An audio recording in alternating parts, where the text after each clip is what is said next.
Hola, muy buenas tardes desde el Consulado General de México en Los Ángeles. Hoy vamos a tener una conversación muy interesante con Christiana CobbDozier, que ya está con nosotros. Vamos a invitarla.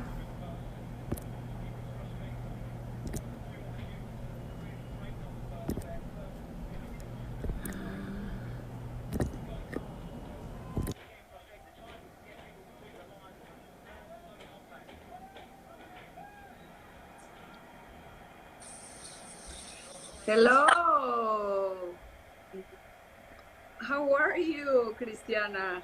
I'm well. How are you? Fine, fine. We're very happy at the Mexican consulate to have the opportunity to talk to you and mainly to learn from you how to be better at addressing the issue of racism and even more to end it. Yeah, So, thank you so much for coming. thank Um, you. I really appreciate this opportunity. So, Thank you. So, I was reading an article in the New York Times, and I came to know about you, that you are a school counselor and that you were living here in Los Angeles. So, right away, I asked Felipe Carrera, that is a part of my team, to reach out and ask you if you were able to talk to us today, because I think that this is very important that the Mexican community, the Latino community, uh, have this interaction with you. So thank you, because you right away said, yes, I am in, and we really appreciate it. yeah, of course. Yeah, like I said, I'm grateful for the opportunity. I think the article was such a gift to be able to share my thoughts and some of the resources that I've learned about. And I don't think I had anticipated people reaching out to me. I'm I just graduated from USC with my school counseling degree, so I'm really just starting my career. So this is all really exciting and nerve wracking, but I'm grateful to share what I know and the resources that I know and help us all get to a better place as a community in this fight against racism. So, Yes. And you know, something that I really like about the article is we as adults, we are thinking, in that way. And now that our kids are grown ups, but there are a lot of people that have little kids, small children, and that made me think. So, what about talking to children about what's going on, about racism? So I thought that it was very important because, the unfortunate killings of George Floyd, of Ahmaud Arbery, or Breonna Taylor, uh, and the demonstrations. So, how can we talk about that with the children? I think that's a valid question. I've even noticed in my conversations with friends or parents that I've worked with that there's this sense of nervousness or oh no, our children are too young to know about the violence in our world. And yet I hear that, right? I think, of course, whenever you discuss something with a child, you have to be mindful of their age, and what that information can do to their brains, because of course it's traumatizing for us as adults. So to see Yes. these images online or on TV and to hear about it out in the world, that also is traumatizing. And yet I want to empower parents and educators to have these conversations, because what happens is that students or kids are absorbing this information regardless, right? So they're Yes. hearing about it, they're seeing it, and yet if the adults aren't talking about it, then they are left to kind of make assumptions, or they feel invalidated because they're having strong feelings and those being catered to. And so I think one way is to look into research or books that do talk about racial injustice, racism, the different struggles of African Americans and other people of color, and have those conversations in your house to normalize that we are different, right? And that we all experience life in very different ways. And the world is set up so that some have it much harder than others, and specifically Black people have it much harder than other communities, and then breaking out to discuss, you know, the different fights for the Latinx community, for the Asian American community, the indigenous community. So I think all of those conversations are really important to have with the adults in their lives. Of course. Look, someone here is saying that my daughter asked me why her color is bad. So what do you answer? What do you tell her? Exactly, right? So kids are seeing this, right? And we've even seen kids at protests with signs that say, like, I saw an image of a little boy holding a sign, and he goes, "When do I go from being handsome to being a threat?" And I think that image was so powerful for me. One, I'm a big sister, and you know, I have a younger brother who was a little boy at one point, and it's like, I value his life, and to know that as a Black man, the world sees him as a threat, no matter how much education he has, no matter how sweet he is, right? The world can perceive him, myself, our parents as threats. And so I think one thing for that parent who asked, like, why does the world see my color as bad? I think it's important to have that conversation of, like, this is how America was set up, right? I think one piece is that in schools we don't teach the real history of America, right? Or we teach the history of America, but from a white supremacist view. And so having those historical conversations that point out the resilience of our people, and yet how the world perceives us, if that makes sense. But for example, for this girl that says, why my color is bad, is something that she was, you know, she has that idea because she was born with it, or is that her parents contributed to have this idea? Because it's the way that I always say that you have to lead by example. So this is very important. And are children racists, or? That's a really important piece. Kids start noticing the differences in race as early as age 2. There's like research to back that up.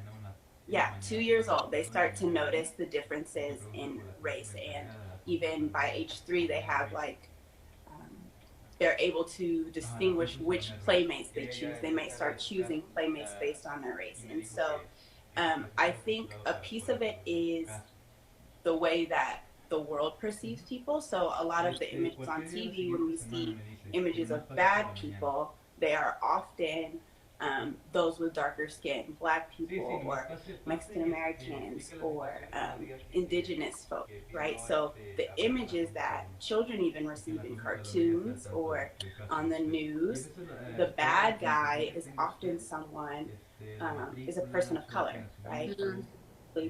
Black males are often labeled as the bad guy, or trans folks as the bad guy or the outcast, right? And so,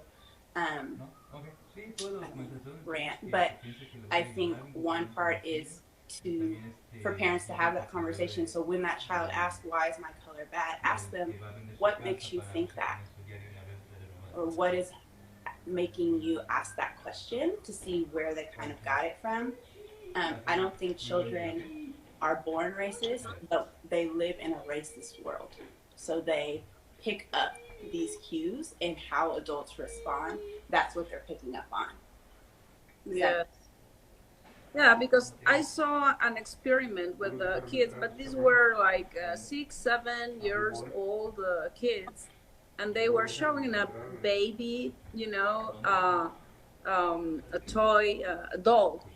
It was black and white, and they usually went for the white And they said, well, why did you choose it? And they said, because I think it's nicer, or and the other was beautiful.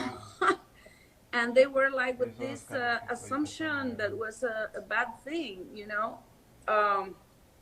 So when you're in that stage, what do you tell them? Mm-hmm. I think you tell them, one, you affirm them in their identity.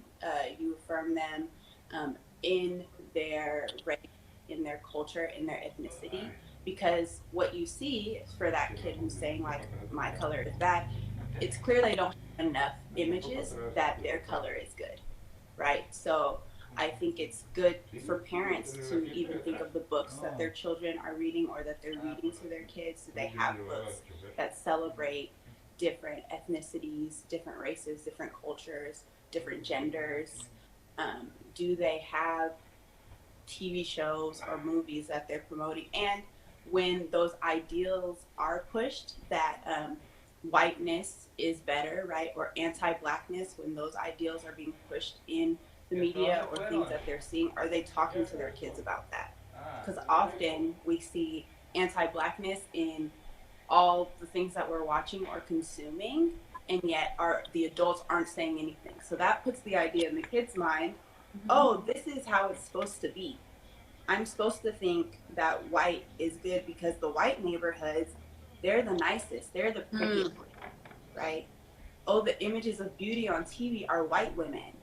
Yes. Oh, that must be beautiful. I'm not beautiful because I don't look like that. But when the adult doesn't say anything or combat that with, oh, you are beautiful, but the world is choosing to promote that you're not, I think that's a mistake on the adult part. No, okay. About that.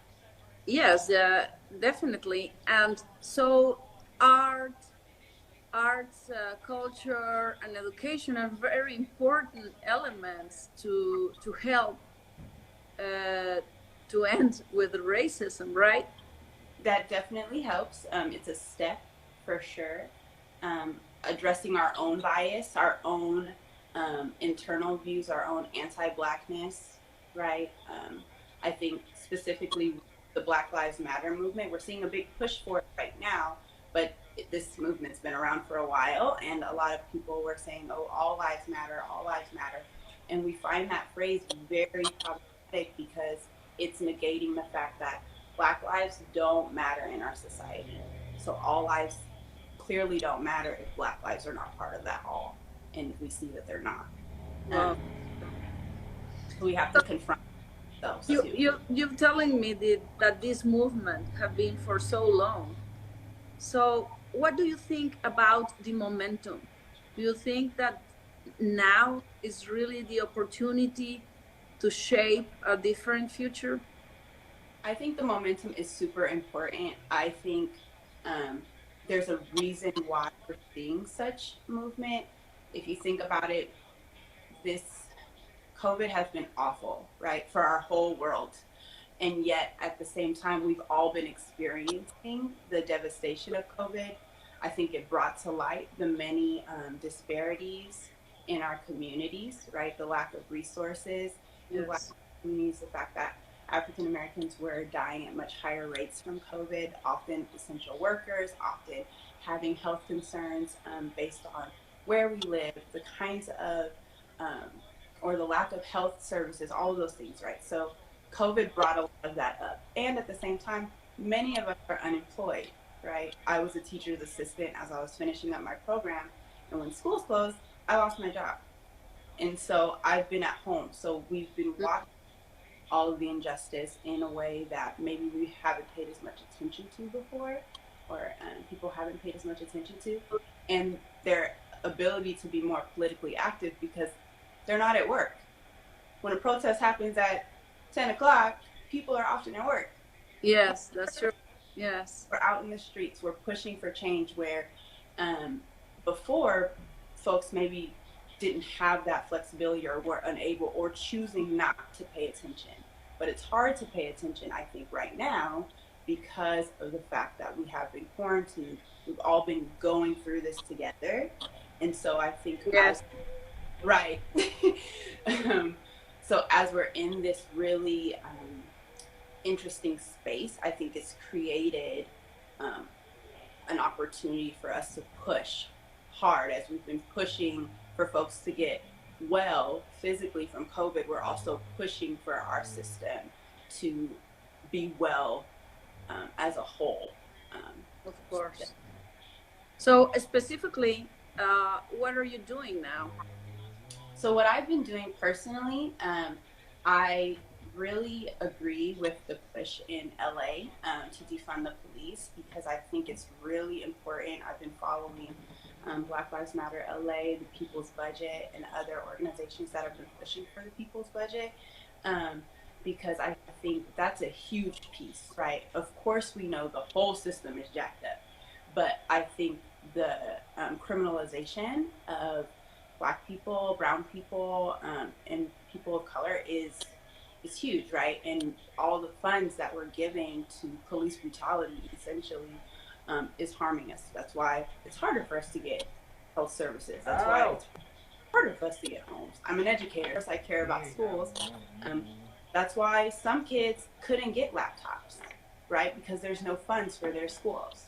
That's why some kids are hungry, right? And that's why they act up in class, not because they're bad, because they're hungry and their community doesn't care enough about them to get the food that they need so they can focus in school, right? So that's something I've been doing, calling city council. Call your city council member. I know they've made some moves, but we know it's not enough.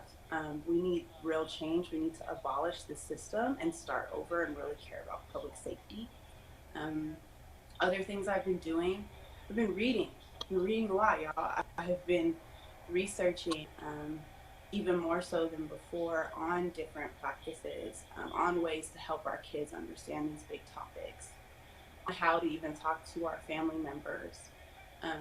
Of course, I'm obviously Black, so this is my struggle, but for my ally friends out there, I've been encouraging them to be accomplices. Just stand next to me and say, you love me, go out there and fight. Of course.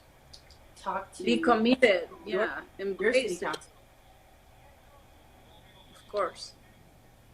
I think I'm losing you. Well, now we're back.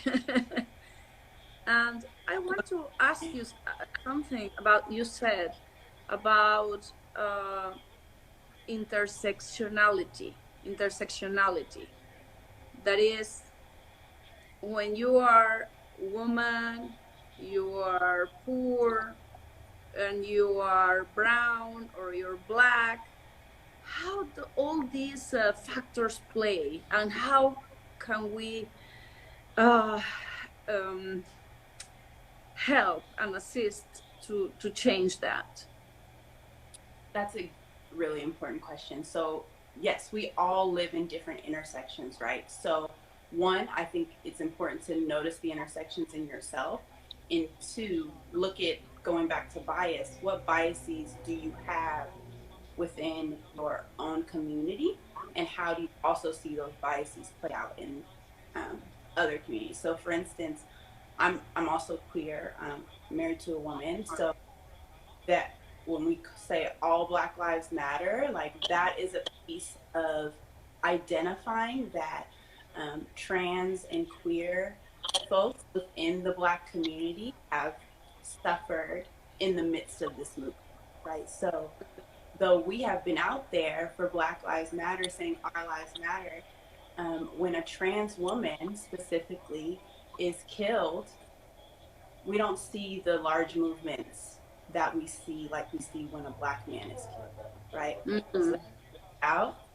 So we care more about men than we do about trans women or queer folks, right? And that's a problem. So one, starting to notice those biases, like, oh, why don't I care as much when a trans person is killed? What, I should care about that, right? So asking yourself those questions, and even diving a little deeper into the different pieces of a community. So like, do I care more about light-skinned African Americans than I do dark-skinned African Americans. Why? What's there? Because a lot of these issues, honestly, you all, it's white supremacy. Like, we've been taught that whiteness is better. Not even just whiteness. White, hetero, maleness is the best. And so when we stray away from that, when you're even further from that, right, you begin to notice, oh, those things, those identities are disvalued more and more and more. Yes, it's very interesting because there's a Netflix series that is called Gentified, or Gentified as Gentrified, but it's about Latinos living in East LA. And there's an artist, and she is, she has her couple is another woman, and is black, and she is brown. Well, she's Latina, and she was hired to paint a mural in this very Hispanic neighborhood, and she painted two men kissing each other, two luchadores, lucha libre, these fighters with the masks. Yeah. And she painted these two guys kissing each other. And she was so proud about her painting. But the woman that was older, and I want to talk about a little bit about that in the intergenerational dialogue and understanding. She was a Hispanic 70-ish old woman that used to have a little store to sell to the community, and the mural was there, and she was offended because everybody there said, how come do you have that? And all the community went there and scratched it over. So how can we start, and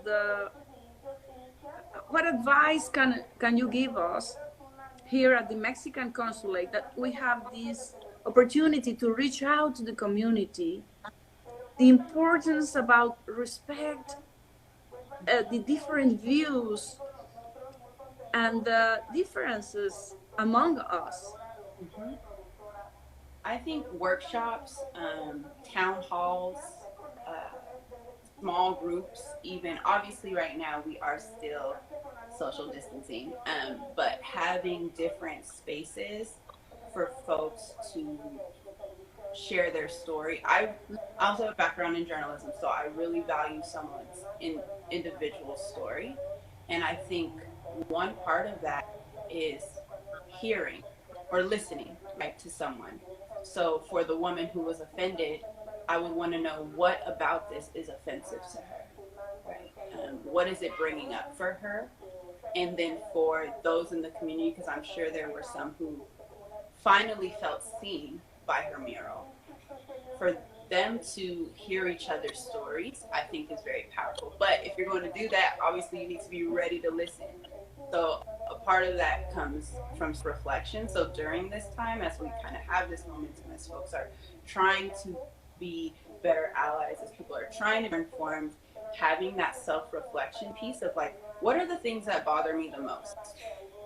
Writing down just stuff, everything you hate, why do you hate it? And ask yourself why. And so I think part of that is, one, hearing people's stories, understanding their experiences, maybe even making connections based on your own experience, right? Ways that you struggled, ways that you have felt discriminated against, or isolated, or made fun of, or said a mean word to, right? If someone were saying your life was an abomination, and they were saying that every day, how would you feel about yourself? No, wow. Right? You're spewing it to someone else, right? So empathy, right? Building more empathy. Empathy, yes. Big fan of journals. So get yourself a journal, write it out, draw it out, talk about it to yourself in the mirror, whatever you can do to ask yourself those tough questions. But first ask, what are the things that I don't like? who are the people I don't like, and what about them don't I like, right? And kind of getting to that bias, and then doing the next step in learning more about that community and finding ways Of course. to empathize. Of course. And let me ask you something, because it's incredible, but until this day, we want to be politically correct, and we want to really say it's better to call Hispanics, Latinos, Browns, or Blacks, or African Americans. So what is the best way to address each other? I think that's up to the individual. I think that's a good question, because I myself don't know, right, what to say all the time. So I find myself saying Latinx, or I read some pieces that say Hispanic or brown. So knowing the different terms. But if I'm like building relationship with someone, I may just try to listen to how they identify, right? If I say, oh, I'm a Black woman, then you could say, oh, as a Black woman, how do you feel, right? Does that make sense? Or I use things interchangeably, so I say African American or Black, but I think sometimes we worry too much about saying the right or wrong thing, and we just ignore it altogether, and that's problematic, because we're not learning, we're not growing by ignoring it. So educate yourself on the different terms and different ways that folks identify and why, and also be mindful that I may not feel that way, right? Like for some who are non-binary, and if you go up to someone who is non-binary and identifies as they, and you say, hello, sir, that's going to be a problem. And I would hope that they would correct you, right, with the proper word term that they prefer. Yeah, that's and then if they important. do correct you, listen. Yes, but then you go to the place that you need to have the empathy from both sides, because sometimes it's because fear or ignorance, but if you identify the willingness of the other person to really understand you, you have to have that empathy to correct them in a nice way and to understand where are they coming from. Yes. So if for us it's complicated, for kids, how can they react to an aggression?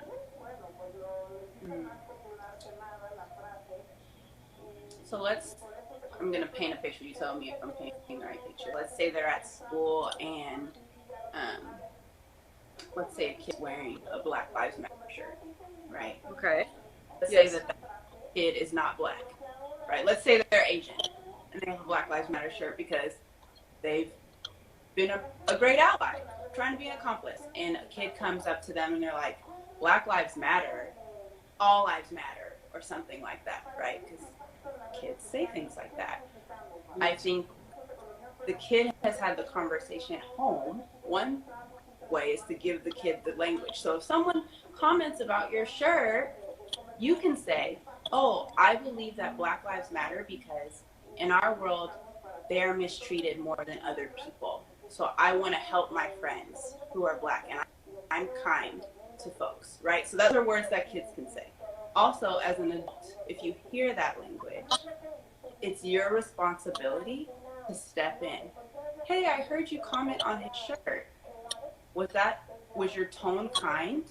Or what made you say that? Like, have a conversation with them. Yeah, that's very important. And the other day I was talking to an actor, a Mexican actor, and he was saying that he was a comedian also. And he said that all these jokes and, when people make fun of other people, that it's not nice when you're making fun of someone that cannot change their situation. It's like, it's easier if you're in a traffic, maybe you can change it. But if someone has a disability that cannot change, that's not funny, you know? Or maybe the color of our skin. That's something who we are, and we have to be respected, and we have to be proud. So how can we contribute to not just Black people, also Hispanic people that are like me, brown? How can we feel more this dignity to be the color we are? Oh my goodness, yes. I think celebrating your community is Yes. huge. So today is Juneteenth, right? And so that is celebration in the African American community where we celebrate the ending of slavery, basically, and to put it simple. And so, like, celebrating this day for us is important. In America, we celebrate the 4th of July, and yet not all people were free on the 4th of July. So this is our Freedom Day, right? So celebrating community, right? So in the Latinx, Hispanic, or the brown community, celebrating your days, right, with your people, or maybe if you are a fan of posting on social media, you post to educate others. But I do want to pause really quick about that part, because I know it's exhausting to do this work. And a lot of Black people right now are saying, I'm tired. I'm tired of educating people on our struggle. I'm tired of telling people why they need to celebrate our liberation or want us to be liberated. And yeah, give yourself space to rest. That's why we need advocates or allies. That's why we need accomplices, co-conspirators, whatever the term you are using at the moment. We need that. But going back to what you were saying, I think it's important to also celebrate. If I'm out here fighting oppression, I'm going to forget how great I am, right? So celebrate your wins, celebrate the resilience of your community, because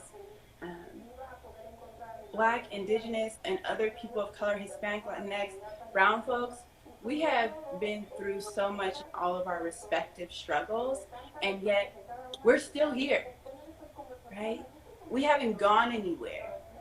And as hard as white supremacy tries to literally kill us, we are still fighting, we are still marching, we are still communing, right? And that's beautiful. And so I would just encourage folks to celebrate the skin that you're in and the culture that I'm from all the time. That's wonderful. That's beautiful. And you know, as you said, and yesterday the SCOTUS resolution, that was wonderful news for all the DACAs, the dreamers, and they said, here is home, and here is home to all of you. So I was very happy that today we could have this conversation, because as you mentioned, is Juneteenth, that is also known as Freedom Day. So maybe we can push and push to be recognized this day as a holiday to celebrate. And for the people that are listening to us, maybe they don't know where this is coming from, but this is June 19, 1865, because it signified the end of slavery in America, in the United States of America.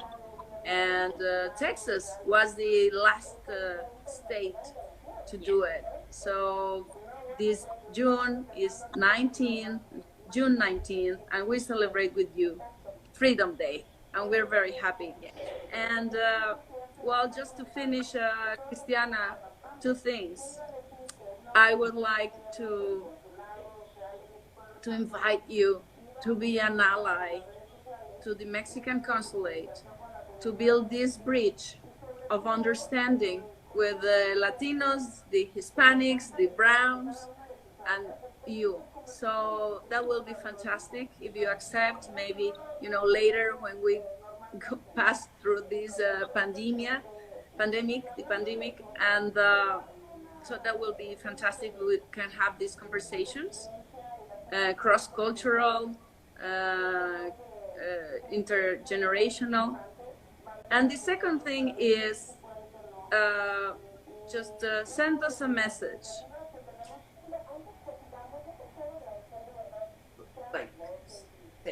Yes, a message to the Mexican community. What do you want to tell us? What would you like to see from us? Yeah, I think allyship is crucial, especially like I'm not from LA, but I have done a little research, and we know that the history between the relationships between the Black and brown communities hasn't always been great, right? We can name that, we can acknowledge that. And so, one, I want to encourage us to look into that history, and also try to push past the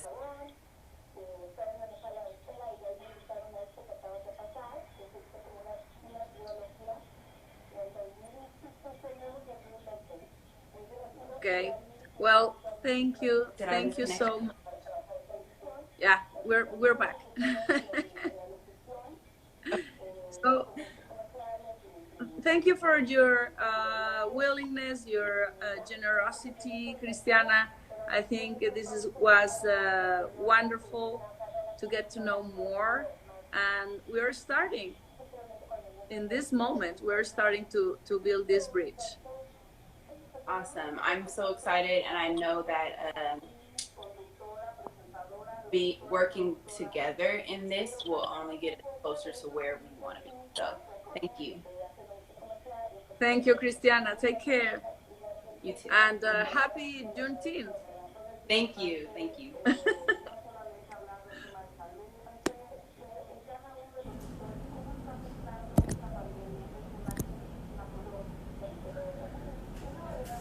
Hola, muy buenas tardes desde el Consulado General de México en Los Ángeles. Hoy vamos a tener una conversación muy interesante con Christiana CobbDozier, que ya está con nosotros. Vamos a invitarla.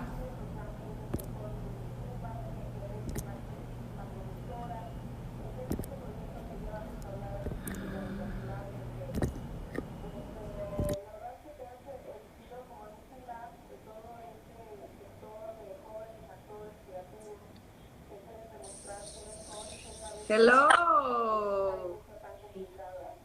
How are you, Christiana? I'm well. How are you?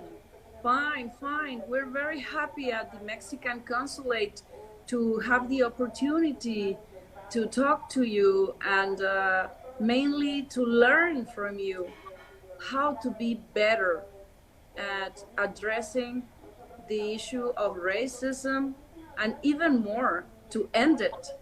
So thank you so much for coming. Thank you. I really appreciate this opportunity. Thank you. So I was reading an article in the New York Times, and I came to know about you, that you are a school counselor and that you were living here in Los Angeles.